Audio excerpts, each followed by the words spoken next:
រៀបធៀបជីវិតពិភពលោកមួយនេះពិតជាមានភាពទូលំទូលាយសម្រាប់មនុស្សដែលកំពុងតែរស់រានមានជីវិតនិងឲ្យតម្លៃខ្លួនឯងប៉ុន្តែវាក៏តូចផងដែរសម្រាប់អ្នកដែលមិនផ្ដល់តម្លៃឲ្យខ្លួនឯងការប្រៀបធៀបគឺជាវិធីដ៏ល្អមួយចំពោះតែបុគ្គលដែលប្រៀបធៀបខ្លួនឯងជាមួយនឹងខ្លួនឯងតែមិនល្អនៅក្នុងការដែលយើងយកខ្លួនឯងទៅធៀបជាមួយនឹងអ្នកដទៃតើការប្រៀបធៀបជីវិតមានអត្ថន័យបែបណាការប្រៀបធៀបជីវិតមានន័យថាការដែលយើងយកជីវិតទៅធ្វើការវាស់វែងថ្លឹងថ្លែងប៉ាន់ស្មានវាតម្លៃទាំងរូបសម្បត្តិទ្រព្យសម្បត្តិនិងចំណេះដឹងការប្រៀបធៀបជីវិតនាពេលបច្ចុប្បន្ននេះច្រើនតែកើតឡើងចំពោះបុគ្គលច្រើនរូបមែនទែនប៉ុន្តែពួកគេមិនដឹងទេថាទង្វើបែបនេះគឺជារឿងអាត្មានិយមបំផុតនោះទេជាទូទៅគេសង្កេតឃើញថាឲ្យតែបុគ្គលណាម្នាក់កើតមកពំនាំនូវរូបសម្រស់ស្រស់ត្រកាលមានក្រមសីលធម៌ចរិយាសម្បត្តិគបប្រសើរហើយវងត្រកូលនៅក្នុងអភិជនទៀតនោះគឺសម្បូរទៅដោយអ្នកស្រឡាញ់ច្រើនកុះករតែផ្ទុយមកវិញប្រសិនបើបុគ្គលនោះកើតមកនៅក្នុងវងត្រកូលអភិជនមានទ្រព្យសម្បត្តិស្ដុកស្ដំប៉ុន្តែគ្មានក្រមសីលធម៌នោះពុំសូវមានអ្នកគោរពស្រឡាញ់ច្រើននោះទេកូនអភិជនមួយចំនួនតូចពួកគេមិនសូវមានភាពរីកចម្រើនផ្នែកខួរក្បាលនិងសកម្មភាពនោះទេមូលហេតុគឺអាណាព្យាបាលរបស់ពួកគេស្រឡាញ់ហួសហេតុពេកមិនឲ្យកូនជួយធ្វើកិច្ចការផ្ទះឬមួយក៏ធំពេញវ័យចេញទៅធ្វើការងារនោះទេខ្លាចកូនហត់មិនចង់ឲ្យកូនលំបាកបណ្ដេតបណ្ដោយកូនតាមចិត្តស៊ូលាក់បាំងនៅការលំបាកប្រសើរជាជាងប្រាប់កូនថាខ្លួនលំបាកបែបណាប៉ុន្តែពួកគាត់មិនបានដឹងទេថានៅពេលអត់អំពីខ្លួនទៅអនាគតកូននឹងធ្លាក់ដុនដាបទៅជាយ៉ាងណានោះឡើយតែបើកើតចំគ្រួសារដែលមានធនធានចំណេះដឹងមានជីវភាពមធ្យមនៅពេលដែលគេបានធំឡើងបន្តិចម្ដងគ្រួសារគេនឹងបង្រៀនអំពីរូបមន្តគន្លឹះឲ្យកិច្ចអំពីបញ្ហាដែលកំពុងតែប្រឈមនិងឲ្យរៀនរស់នៅជាខ្លួនឯងប៉ុន្តែថាមនុស្សផ្សេងទៀតបែរជាគិតឃើញតែសម្បកមកខាងក្រៅទៅលើពួកគេទៅវិញហើយយកមកប្រៀបធៀបប្រដូចជាមួយនឹងខ្លួនឯងទៅវិញមានពាក្យជាច្រើនដែលធ្លាប់បានឮដោយរអ៊ូចេញមកអំពីមនុស្សមួយចំនួនសប្តាហ៍ថ្ងៃថាហេតុអ្វី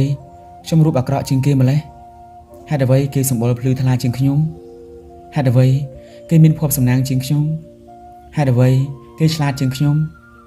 ហេតុអ្វីខ្សែជីវិតរបស់ខ្ញុំរញ៉េរញ៉ៃខុសអំពីគេយ៉ាងនេះដូច្នេះទៅវិញមានរឿងមួយទៀតសូម្បីតែកូនភ្លោះដែលកើតមកអំពីពោះម្ដាយតែម្នាក់ហើយនៅក្នុងថ្ងៃតែមួយដែលមានកាយសម្បទាដូចគ្នាក៏ពិតមែនតែការស្រឡាញ់ការគិតចំណងចំណូលចិត្តចរិតលក្ខណៈក៏មិនដូចគ្នានោះទេអ្នកអាចធ្វើការឆ្វេងយល់បន្ថែមខ្លួនឯងបានចុះហេតុអ្វីបានជាយកខ្លួនឯងទៅប្រៀបធៀបជាមួយនឹងអ្នកដទៃទៅវិញកុំចង់ឲ្យខ្លួនឯងដូចទៅនឹងនរណាម្នាក់ឲ្យសោះត្រូវបដូរមកប្រៀបធៀបខ្លួនឯងជាមួយខ្លួនឯងដោយក្រឡេកទៅគិតមើលអំពីទង្វើអំពីពេលមុនថាតើអ្នកបានធ្វើឲ្យខ្លួនឯងប្រសើរជាងមុននៅចំណុចខ្វះខាតណាខ្លះហើយខ្ញុំសូមឲ្យអ្នកយកបុគ្គលជោគជ័យណាម្នាក់មកធ្វើជាគំរូនៅក្នុងការអនុវត្តប៉ុន្តែមិនត្រូវធ្វើការប្រៀបធៀបប្រដូចទៅនឹងគាត់នោះទេត្រូវខំប្រឹងធ្វើឲ្យលើសពួកគាត់ឬមួយក៏ក្រោមគាត់បន្តិចក៏ថាបានជប់បន្តការយកខ្លួនឯងទៅប្រដូចនឹងនរណាម្នាក់បើស្រឡាញ់ខ្លួនឯងចូលធ្វើអ្វីដែលអ្នកអាចដឹងនៅគុណតម្លៃនៃជីវិតរបស់អ្នកដែលបានរស់រានមានជីវិតដល់សប្តាហ៍ថ្ងៃនេះគ្រប់ជីវិតមានសុខមានទុក្ខដូចគ្នាថ្ងៃនេះអ្នកសប្បាយថ្ងៃស្អែកអ្នកអាចកើតទុក្ខថ្ងៃនេះអ្នកមានបាយហូបចុកពីព្រោះអ្នកខំរកថ្ងៃស្អែកក៏ទៅរកមកទៀតមិនរកគឺមិនមានហូបនោះទេថ្ងៃនេះអ្នកមានសុខភាពល្អបរិបូរណ៍រាងកាយមាំចង់ទៅគ្រប់ទីកន្លែងណាដែលអ្នកចង់ទៅហើយមិនដឹងជាថ្ងៃណាមួយអ្នកឈឺឬមកក៏ត្រូវដេកនៅលើ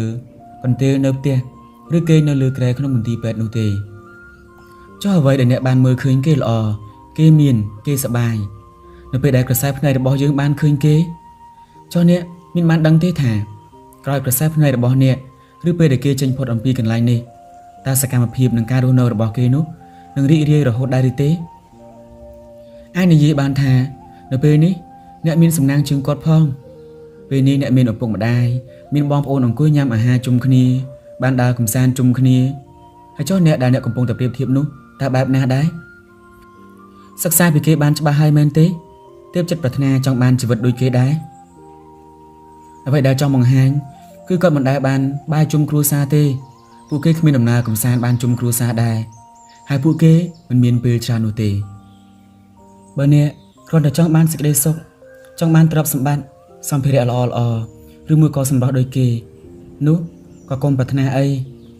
ហើយក៏កុំប្រៀបធៀបជាមួយនឹងគេអីគ្មានបានប្រយោជន៍អ្វីនោះទេអ្វីដែលត្រូវធ្វើនោះគឺចង់បានសុខត្រូវស្វែងរកសេចក្តីសុខធ្វើល្អរាប់អានញាតិមិត្តឲ្យបានច្រើនចេះជួយជ្រោមជ្រែងគ្នាទាំងនៅពេលមានសុខនិងគ្រាលំបាកបើចង់បានទ្រព្យសម្បត្តិត្រូវខំធ្វើការខំរកលុយបង្កើនសមត្ថភាពការងាររៀនបន្ថែមនៅជំនាញហើយនឹងរៀនអំពីចំណេះដឹងហិរញ្ញវត្ថុចងចាំថាអ្នកមានមិនមែនគាត់ពូកែរកលុយទេប៉ុន្តែគាត់ពូកែចាយលុយគឺថាពួកអ្នកមានគេមានរបៀបមួយនៅក្នុងការចាយលុយចំណូលតិចចាយតិចចំណូលច្រើនក៏ចាយតិចដដែលហើយប្រសិនបើចង់បានសម្ភារៈល្អទំនើបត្រូវគិតឡើងវិញថារបស់ដែលអ្នកកំពុងតែប្រើរាល់ថ្ងៃអាចបន្តប្រើបានទេប្រសិនបើប្រើបានប្រើសិនទៅចាំខូចសិនសំទិញទៀតឬក៏អ្នកចង់បានរបស់ដែលអ្នកមិនទាន់ចង់មានតែវាចាំបាច់ដែរឬទេប្រសិនបើមិនចាំបាច់ទេកុំទាន់ទិញតែប្រសិនបើចាំបាច់ហើយមានលទ្ធភាពចាំទិញយកមកប្រើពីព្រោះថារបស់ខ្លះក៏ជាបំណុលហើយរបស់ខ្លះ